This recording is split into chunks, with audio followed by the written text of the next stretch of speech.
নারায়ে তাকবীর বলেন সবাই, লিল্লাহে তাকবীর, আল্লাহু আকবার, নারায়ে তাকবীর, আল্লাহু আকবার। আলেম ওলামা যেখানে আমরা আছি সেখানে, কোরআন সুন্নাহ যেখানে আমরা আছি সেখানে, সুদ ঘুষ যেখানে আমরা নাই সেখানে, আজকের মাহফিল চলবে চলবে, আজকের মাহফিল চলবে চলবে, কতক্ষণ চলবে? চলবে। আলহামদুলিল্লাহ বলে, মাশাআল্লাহ। আপনারা বলেছেন সারা রাত চলবে, আলহামদুলিল্লাহ। থাকবেন তো ইনশাআল্লাহ? আমি আছি, সমস্যা নাই। আল্লাহ যারা বলেছেন সারা রাত মাহফিল চলবে, তাদের একটা সুসংবাদ আছে, বলবো কি? আমাদের নবীকে মেরাজে নিয়া আল্লাহ তাআলা নামাজ দিয়েছিলেন কয় ওয়াক্ত? 50 ওয়াক্ত। জোরে কোন কয় ওয়াক্ত? 50 ওয়াক্ত। 50 ওয়াক্ত নামাজ দিয়া কাটাই ছাটাই বিয়োগ বিয়োজন করে ফাইনাল হলো 5 ওয়াক্ত। আল্লাহ তাআলা বললেন, ওগো নবী, দিলাম 50, কিন্তু তোমার উম্মতের প্রতি মায়া দেখায়া বিয়োগ বিয়োজন করে 5 রাখলা, সমস্যা নাই, তোমাকেও ভালোবাসি, তোমার উম্মতকেও ভালোবাসি। জোরে কোন সুবহানাল্লাহ। নবী, তোমার উম্মত যদি 5 ওয়াক্ত নামাজ সময় মতো আদায় করে আমল করবে, 5 ওয়াক্তের সওয়াব পাবে 50 ওয়াক্তের। সুবহানাল্লাহ। আল্লাহ, আমরা সেই উম্মত, আমল করব কম, নেকি পাবো বেশি। আল্লাহু আকবার জোরে বলেন। যারা বলেছেন সারা রাত মাহফিল চলবে, যদিও আমরা 12:30টায় শেষ করবো ইনশাআল্লাহ, তবুও পুরো রাতের সওয়াব পাবো কেমনে? কিরামান কাতিবিনা ইয়ালামুনা মা তাফআলুন।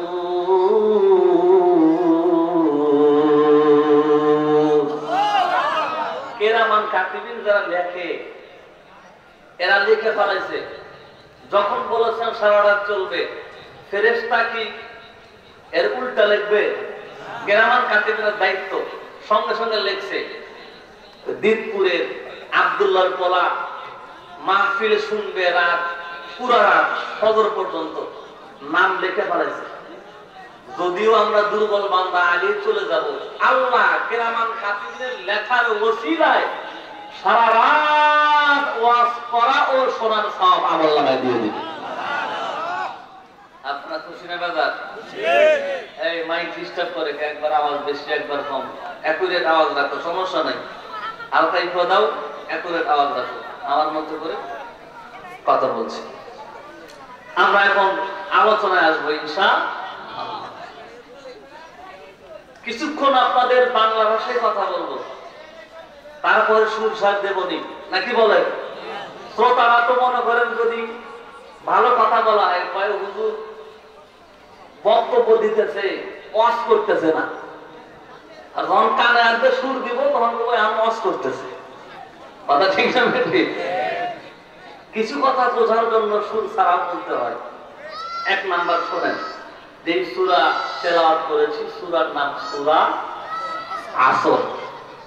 আসর শব্দের অর্থ হলো সময়। ধরে কোন আসর শব্দের অর্থ কি? সময়। আমি আজকে আলোচনা করব সময়ের মূল্য সম্পর্কে। আমাদের যে সময় আল্লাহ দিলেন, তার মূল্য কত। প্রথমে আমি অনুবাদ করে নিচ্ছি, ওয়াল্লাহ আসরি। আল্লাহ বলেন সময়ের কসম, ওয়াল্লাহ আসরি, সময়ের কসম করে বলি, ইন্নাল ইনসানা লাফি খুসর।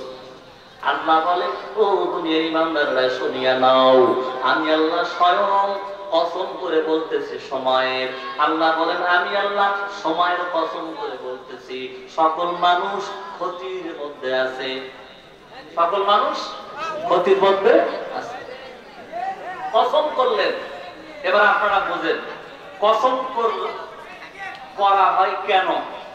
কসম করা হয় আমার বক্তব্য যেন কেউ অবিশ্বাস না করে।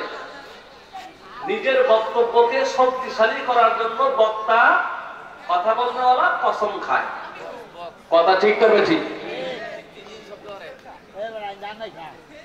নাম্বার 2, যে জিনিসের কসম খায় সেই জিনিসটা দামি হতে হয়। যেমন কোন ব্যক্তি যদি বলে ভাই আমি চুরি করি নাই, আল্লাহর কসম, কোরআনের কসম, তাহলে লোকজন বিশ্বাস করবে, কথা ঠিক না বেঠিক? আর যদি কয় ভাই আমি চুরি করি নাই, বিড়ি খাওয়ার কসম, তাহলে ওরা আরো 2টা দিব, কথা বল ঠিক না? তাহলে কসম যার নামে কাটা হয় সেই জিনিসটা মূল্যবান হতে হয়। বলেন মুসলমানের কাছে সবচাইতে সম্মানী আর দামি সেই ব্যক্তিকে আল্লাহ। এই জন্য ইমানদারের জন্য আল্লাহর নাম ছাড়া কসম খাওয়া যায়। এবার আসুন, আল্লাহ নিজেই কসম করলেন, তাহলে বুঝবেন যে জিনিসের কসম করলো সেই জিনিসটা দামি হয়। আল্লাহ পাক কসম করলেন সময়ের, বললেন আমি সময়ের কসম করে বলতেছি, সময়ের শপথ করে বলতেছি, তার মানে আল্লাহর কাছে এই সময়টা বড় দামি। যখন ঠিক না ঠিক, সময়টা বড় দামি, আমার হায়াতটা বড় দামি। সূর্য উঠবে, দিন শুরু হবে, আমার হায়াতের পাতার এই দিনটা বড় দামি। আমি এখন মাহফিলে বসেছি বয়ান করার জন্য বা শোনার জন্য, এই 2টা ঘন্টা বড় দামি। এটা বুঝাইবার জন্য আল্লাহ সময়ের নামে একটা সূরা নাযিল করলেন। জোরে বলেন সুবহানাল্লাহ। قال النبي صلى الله عليه وسلم اغتنم خمسا قبل خمس شبابك قبل حرمك। ওগো আল্লাহর নবীর উম্মতের দল, আল্লাহর নবী সময় সম্পর্কে বলি, ওই ইমানদাররা শুনিয়া নাও, 5টা জিনিসকে মূল্যায়ন করবা। 5টা জিনিস আসার আগে প্রত্যেকটা মানুষের জীবনে 5টা জিনিস আসবে। কয়টা জিনিস? আল্লাহর নবী বলেন 5টা জিনিস আসার আগে 5টাকে মূল্যায়ন করবা।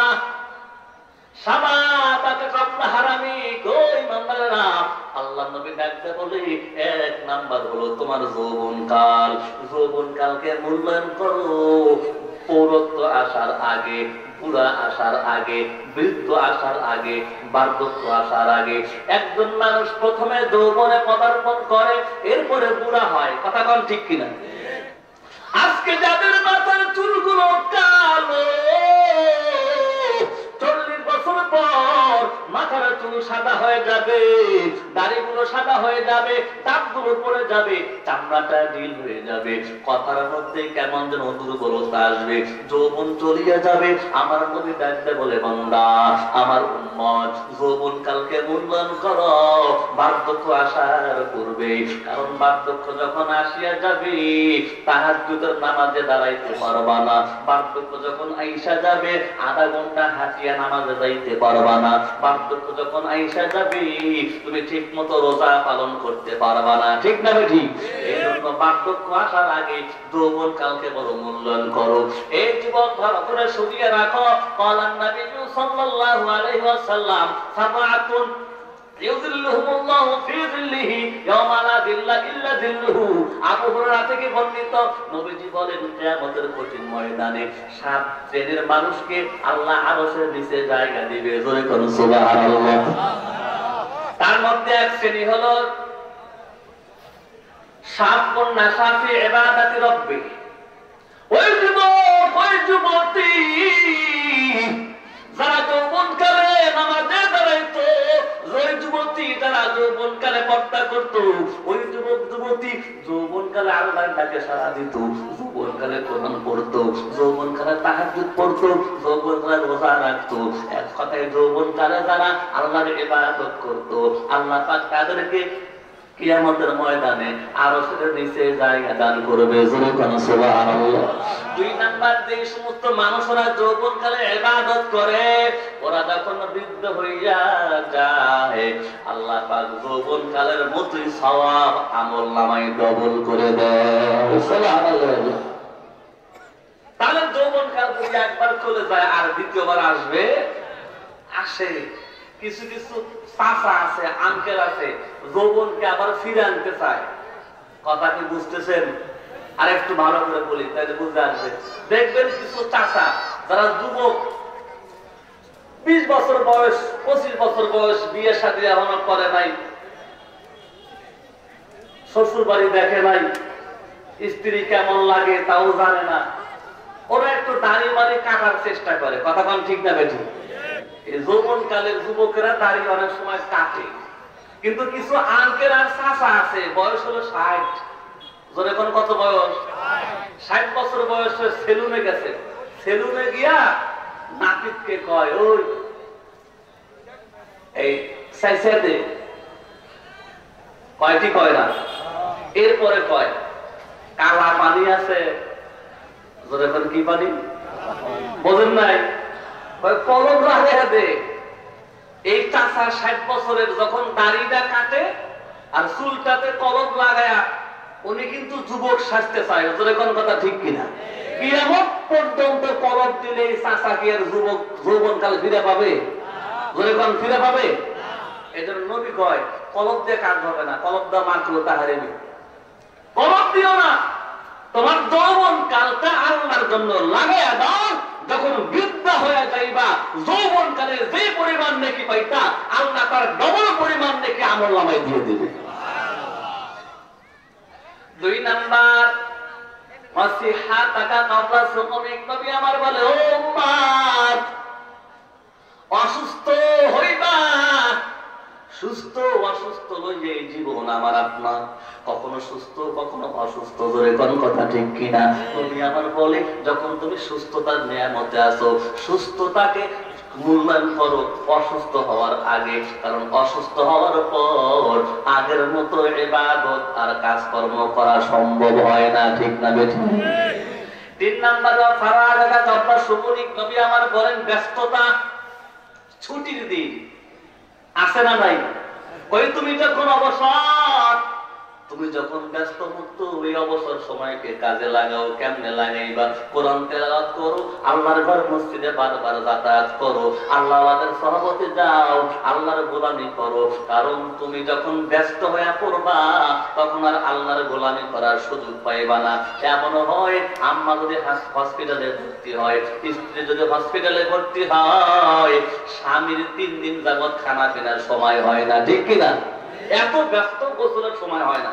নবীজি তাই কয় ব্যস্ত মুক্ত আসো, আল্লাহর ইবাদত করো। যখন তুমি ব্যস্ততায় পড়ে যাবা আর ওই রকম ইবাদত করতে পারবা। 4 নাম্বার নবীজি বলে গিনাকা ক্বাবলা ফাকারিক, তোমার কাছে এখন টাকা পয়সা বেশি আছে তা আল্লাহর পথে লাগাও, বাল বাচ্চার জন্য লাগাও, বাবা মার জন্য বাজার করো। যখন তোমার টাকা ফুরে যাবে, অভাব আসবে, তখন ইচ্ছা থাকলেও 1 টাকাও দান করতে পারবা না, ঠিক না? ঠিক বলবো নবীর জন্য কয় এই সময়কে কাজে লাগাও। 5 নাম্বার হায়াতাকা ক্বাবলা মাউতিক, তোমার মৃত্যু আসার আগে এই জীবনটাকে মূল্যায়ন করো, কারণ যখন তোমার মৃত্যু হয়ে যাবে আমলের দরজা বন্ধ। কথা বল ঠিক না বেঠিক? এবার আমি আপনাদের বুঝাইব শুধু আল আসর, সময়ের কসম খাইলেন আমার মালিক, সময়ের কত দাম, জীবনের কত দাম রে ভাই, আমি আপনি বুঝি না। যদি জীবনের কদরটা বুঝতাম খেলায় খেলায় কাটায় দিতাম না। হজ করতে গেলাম দিনাজপুরে, রাত্রি তখন গভীর হয়ে গেছে, 2টা-3টা বাজে, কুয়াশার রাত, রাস্তা চিনতেছি না। ড্রাইভারকে বললাম সামনে 3 জন যুবক দেখা যায়, ওদেরকে একটু জিজ্ঞাসা করো। ড্রাইভার সাহেব গাড়ি ঠাকাইছে, গ্লাস নামাইছে, ওই 3 যুবক খালি বলেছে মার মার। ড্রাইভার কয় হুজুর তাড়াতাড়ি চলেন, এখানে দাঁড়াইলে ওরা আমার উপর মারবো, টাকা পয়সা যা আছে লয়ে নেব। তোরা অবশ্য তাকায় না, খালি কয় মার মার। পরে আমি নামলাম, দেখি ওরা কি করে। কাছে যা দেখি যে আমাদের মারবো সেটা না, ও মার মার করে ফ্রি ফায়ার খেলতেছে। 3 যুবক রাত 2টার সময় মার মার করে ফ্রি ফায়ার খেলতেছে, পাবজি আর ফ্রি ফায়ার, রাত 3টা বাজে। এদের দ্বারা কি ফলাফল ভালো হবে? মানে বুঝে না সময়টার কত দাম। আমি আপনি বুঝি না সময়টার কত দাম। আল্লাহ, আপনাদের এই ধীরপুর মধ্যপাড়া এমন কি কোন নিউজ আপনারা পাইছেন কোনদিন যে এক মায়ের গর্ভ থেকে 2 ছেলে হয়েছে, 2টা সন্তান হয়েছে? এরকম খবর কি পাইছেন? জীবনে কি শুনছেন? কথা কয় না, শুনছেন? এটা তো হয়। এক গর্ভ থেকে 2 সন্তান দেওয়ার মালিক কে? আরো ধরে এখন মালিক কে? আল্লাহ পারে কি পারে না? একজন মা আন্তঃসত্ত্বা, গর্ভের মধ্যে সন্তান, আলট্রাসোনোগ্রাফি করতে গেল, রিপোর্ট দিল 2টা ছেলে সন্তান আছে। মারহাবা বলুন। কয় মাস তার গর্ভের মধ্যে 2টা ছেলে সন্তান, সুস্থ, পজিশন ভালো, সিজার করতে হবে না, নরমালি ডেলিভার হবে, আরো খুশি। কথা ঠিক কিনা? কবে হবে? কয় আগামী 15 তারিখে আপনার ডেলিভারি হবে, নরমাল হবে, চিন্তার কোনো কারণ নাই। 2টা ছেলে সন্তান। মারহাবা। হ্যাঁ, যেদিন সন্তান প্রসব হবে বেদনা শুরু হয়ে গেল। একটা সন্তান জন্ম দিল প্রথম, ভালো করে বুঝবেন, প্রথম সন্তান মার গর্ভ থেকে জন্ম দিল। এই প্রথম শিশুটা মায়ের গর্ভ থেকে জন্ম নেওয়ার পরে কান্নাও করে না, নড়াচড়াও করে না, আওয়াজও করে না, শ্বাস প্রশ্বাসও জারি হয় না। তার মানে মায়ের গর্ভ থেকেই সন্তানটা মৃত। বুঝলেন নাই? তাহলে এই মায়ের গর্ভে কয় সন্তান? 2টা সন্তান। প্রথম সন্তান জন্ম হলো মরা। কোত্থেকে মরা? পেটের মধ্যে থেকেই। ঘরে কথা কয় না, আপনারা না করে দিলে বুঝবো, আমি বুঝতে পারতেছি না। মায়ের গর্ভ থেকেই মৃত। 5 মিনিট পর আর একটা সন্তান জন্ম নিল। এই সন্তানটা জন্ম নিয়ে একটা চিৎকার মারছে, আলহামদুলিল্লাহ। তার মানে এটা জীবিত। ধরে করে দেখি, প্রথম শিশু মায়ের গর্ভ থেকে জন্ম নিল মরা, দ্বিতীয় সন্তান জন্ম নিল জিন্দা।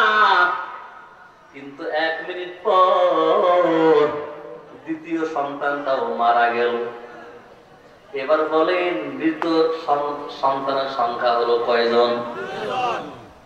আগেরটা মায়ের গর্ভ থেকে মরা, পরের জন জীবিত জন্ম নিয়েছে, 1 মিনিট পরে মারা গেল।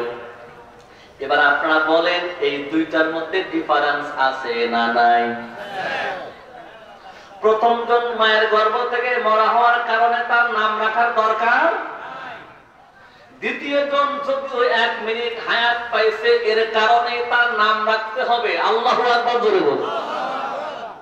কেন নাম রাখতে হবে রে ইমানদার? যে শিশু মায়ের গর্ভ থেকে মৃত, এর কোন হিসাব নাই, জান্নাত নাই, জাহান্নাম নাই, এর হিসাব খরচ।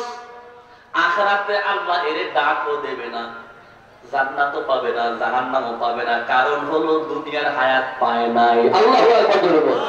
কারণ হলো দুনিয়ার হায়াত প্রাপ্ত হয় নাই, তাই তার জান্নাত জাহান্নাম কিছুই নাই। সে কারণে তার নামও রাখতে হবে না। কিন্তু দ্বিতীয় সন্তান এই দুনিয়ার হায়াত পাইলে কয় মিনিট? ধরে কোন 1 মিনিট। এই পিছনে বাইরে কোন কয় মিনিট? 1 মিনিট হায়াত পাওয়ার কারণে ওর নামে জান্নাত জাহান্নাম যে কোনো একটা আছে। এই জন্য নাম রাখতে হবে। কিয়ামতের ময়দানে আল্লাহর নাম ধরে ডাক দিবে, জোরে করুন সুবহানাল্লাহ। এবার বলেন আমরা যে নাম রাখি, এই নাম রাখার কারণ হলো কিয়ামতের ময়দানে বিচারের সময় আল্লাহর নাম ধরে ডাক দিবে, জোরে করুন সুবহানাল্লাহ। একজন ছেলের নাম রাখছে, আর পাস না, মানুষ কিছু পায় না, আমরা কিছু পাই না, লেনদেন করি, আমি তোর থেকে টাকা পাই, আমি তোমার থেকে পয়সা পাই, এটা নাম রাখছে আর পাইস না। ছেলের নাম রাখছে আর পাইস না। ওই ছেলে করছে কি, নদীর কান্দায় বাড়ি, তো সকালবেলা উঠে ওই যে বর্ষি দিয়ে মাছ মারে, বর্ষি ফেলায়, বয়ল ধরা বর্ষি, আপনারা বুঝেন কি? তো ওই গেছে দেখি বয়ল মাছ কে কে ধরছে। তোর আর পাইস না, বাপ ছেলেরা না পায়া ডাকতেছে আর পাইস না। এদিকে যে বয়ল মাছ মারার জন্য যে বর্ষি দিছে, ওই বেচারারা একটা মাছই ধরছে, কিন্তু যে মাছটা উঠাইবার জন্য টান দিছে, এদিকে বাপে বলছে আর পাইস না। এই আওয়াজে হাত থেকে গেছে ছুটে। এখন জেলে কয় কে রে, বয়ল মাছই ধরতে পারলাম না, একটা মাছ কেবল পাইতেছি, আর এই কুলক্ষণে সকালবেলা আমার কানার কাছ থেকে এসে কয় আর পাইস না, এর পাওয়ার কারণে আমার মাছটা পাইলাম না। কথা বলছেন ভাই?